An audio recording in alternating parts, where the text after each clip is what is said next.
That's why moments like this, Go!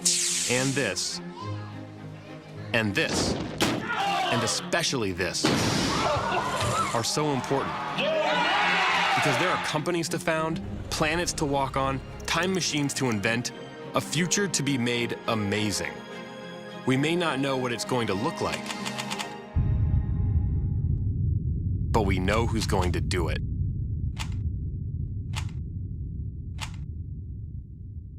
Every country on earth at the moment is reforming public education. There are two reasons for it.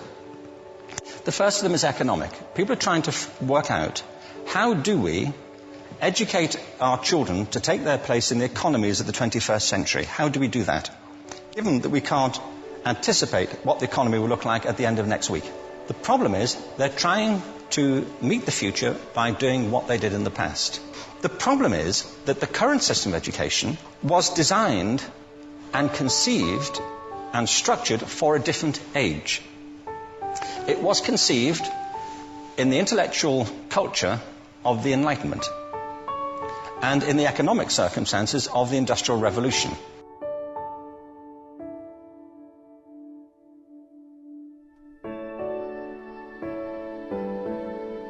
Now, I know for some of you, this really isn't much of a surprise. This kind of contrast between what we believe and what we do has been around for a long, long time, and I think most of us know it, but we maybe don't want to acknowledge it. I think we're going to have to acknowledge it right now. You know, schools were built for a time that really doesn't exist any longer. Schools were built for a time that said if you want to learn something, if you want to learn algebra or French or Shakespeare or whatever else, you have to be here at this particular time with this particular person, with other kids who are your age from your neighborhood to go through this curriculum at this pace and be assessed in this particular way. And one of the biggest problems with schools right now is we have a very traditional system that's preparing our kids for a traditional idea of work which doesn't exist any longer. So how do we fix this? How can we create schools that are places for learning? Stimulus-rich environments improve learning.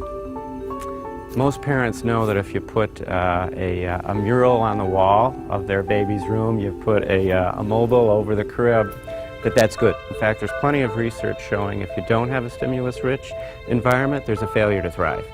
So these are two really basic, obvious characteristics that have been ignored, I'd have to say, in 95% of the school designs in the last 100 years.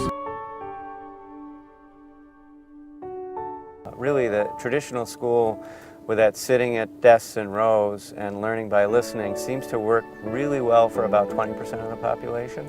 You know, great auditory learners. But the other 80% of us found it stifling a lot. So it was easy to combine the two, the interest in learning and education, wanting to do it better.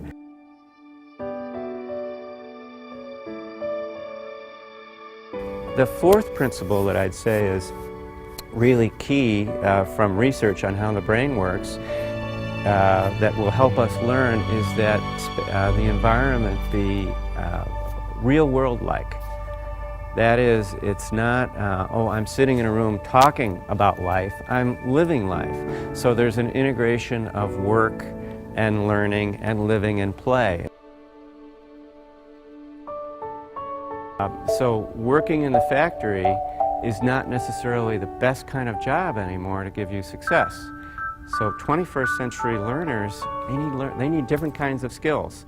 And so now a stimulus-rich environment, a secure environment that's going to help us learn, find our own passion, is clearly critical to success.